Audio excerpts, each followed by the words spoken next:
Bro. All right, guys, put your hands up.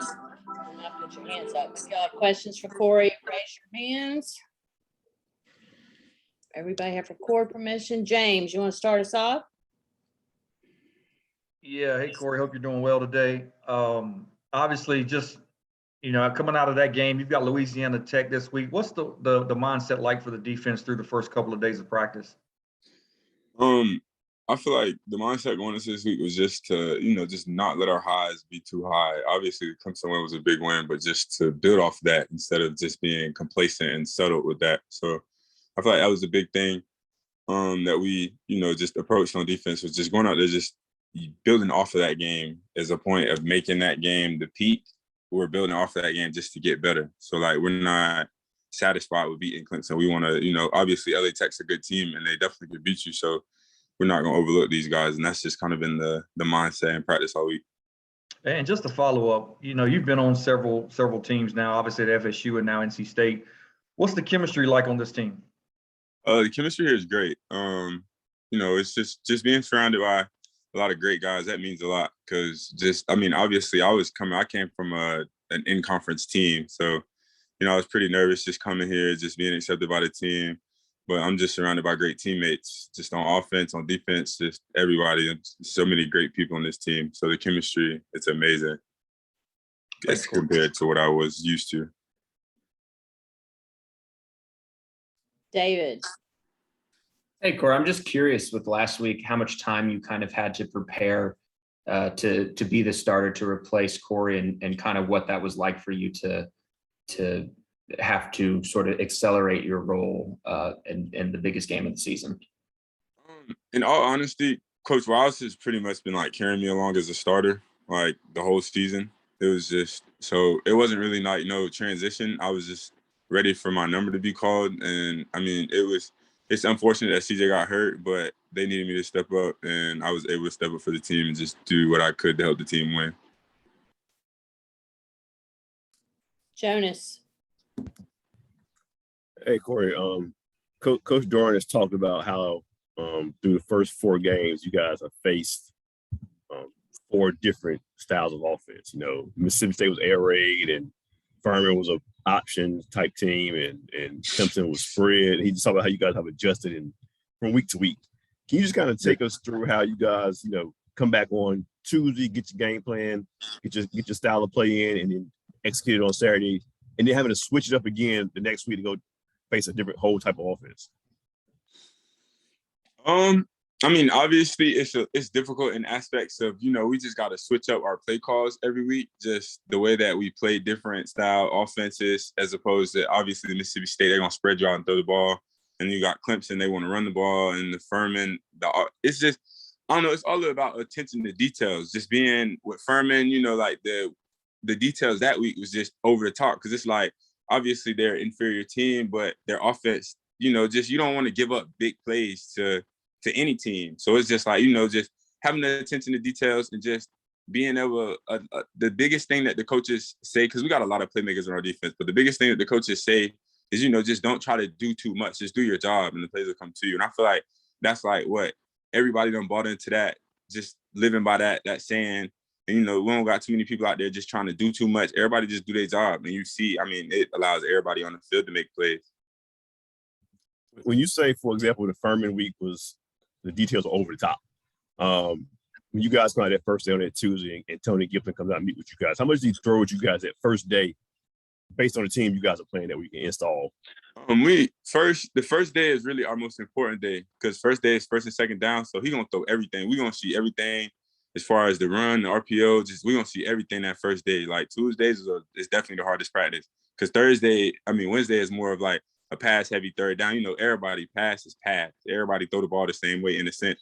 So it's just, just trying to that's the one thing I will say is on Tuesdays, our workload is they throw a lot at us. So I'm sorry, somebody calling me. They throw a lot at us. They throw a lot at us just to, just see how we react. And I feel like we react just how we're supposed to every week. So. And just one more follow-up. How important is football IQ in that sense? When you get a lot thrown at you on Tuesday, it's completely different from the previous week.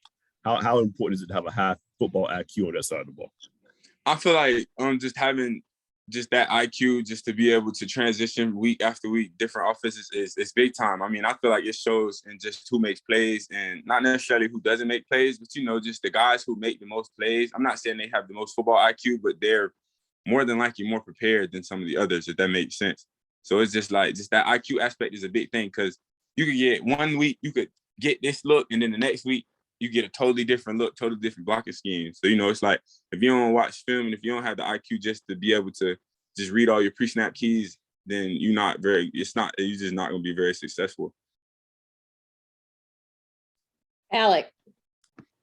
Yeah, Cory, when we talked to you after the game the other night, you talked about, wanting to celebrate with your mom and finding her. I just kind of wanted to ask you just about your relationship with her and just how much she's meant to you throughout your whole career. And obviously transferring is not easy, just how much she kind of helped you through that. And then also just how special was it to, have her there Saturday night? Obviously my mom, she means a lot. She's my mom. So it's like, she's the most important. She's one of the most important women in my life. And this is ironically the first game that she was able to come to in North Carolina. So it was just amazing just to be able to, have an okay game with my mom in the stands. And I don't know, just my relationship with my mom has honestly just grew so much since I became a grown man. Because, football, just the mental, just the way that football could beat down your mental. And on top of that, just having to deal with, the everyday things of being a regular person, being a student, it's a lot, and it could become a lot. And, just as a man, men normally don't open up. It's just we deal with our problems on our own, and we have stuff that we go through every day. We might just not say nothing to nobody. So just to have a woman like my mother who, innocent, she doesn't understand what I go through because she don't do it, but just to have somebody like that in my corner who, I could I could ask her anything, and she not gonna tell me what I want to hear. She gonna tell me what I need to hear. So it was amazing, and just to just to have an okay performance. I really don't even feel like I did that good, but just to play good in a big game like that, ironically, her first game there is amazing. It's just, I don't know, she might just be my good luck charm. It might be what it is. Can she come to all the rest of the games, Cory? I think she come to 3 more. So this okay. week I'm back by myself, but we'll see how it goes. Jonas, you got something else? Yeah, since we were talking family. Cory, you have a son? I do. I have a 2-year-old. Was he at the game, and how was that? Being a college athlete, he's been a college student in general. How did having a child help you mature or grow up, and how did that change just your whole life as being a college student? It honestly changed my life dramatically, like altogether. I wasn't really, I was still a college student, but I wasn't in that aspect because I couldn't do all that stuff that you do as an everyday college student. Like I had times in Tallahassee where I would stay up all night where my son wouldn't go to sleep, and I would go to workouts at 6 o'clock. So it's like, just dealing with that and finding just the little loopholes to balance it. It's been amazing because it's like at first it was just overwhelming because it was just like football, school. Then now I got this young child who he stays up all times of night.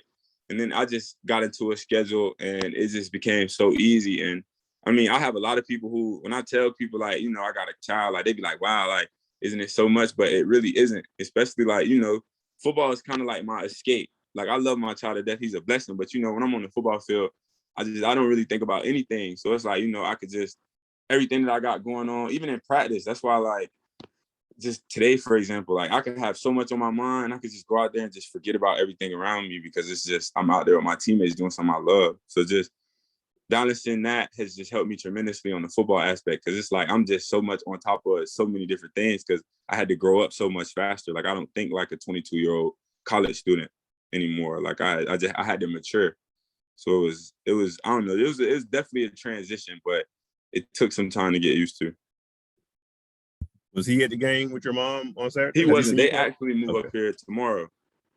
So I'm excited about that. David, what you got?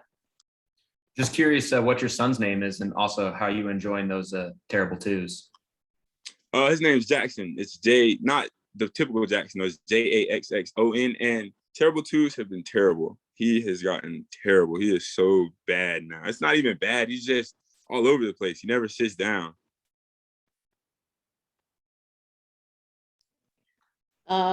Jaxxon. That's how you said it? No, ma'am, just one N. Jaxxon. O-N. Okay. Just want to make sure everybody had that right. All right. Does anybody have anything else for Cory? I got one more real quick if he has time. Just a quick one. Yeah, just through 4 games, how would you assess or grade or kind of talk about how the defense performed through the first 4 games of the season? That's a tough one because the football player in me want to sit here and tell you we've been playing great. We're one of the best defenses in the country, but that's not the case. Like we've had good games and we've had times where we didn't show up. So I just feel like as a defense, we got to get better all around. Just we got so many different. We got to get better in the takeaway aspect, just the big plays. Because it's just like I don't know. I feel like we'll play 45 minutes of good football, then the last 15 minutes that'll come back to bite us in the butt. So I just feel like just becoming a more consistent defense and just holding other players more accountable and practice and stuff. That's just gonna make us just level up, just take our defense to a whole nother level. So I feel like our defense, I know our defense is good, but I feel like for us to be great, we got so much stuff that we got to work on. All right, anybody else? All right, Cory, thank you, hon. Yes, ma'am.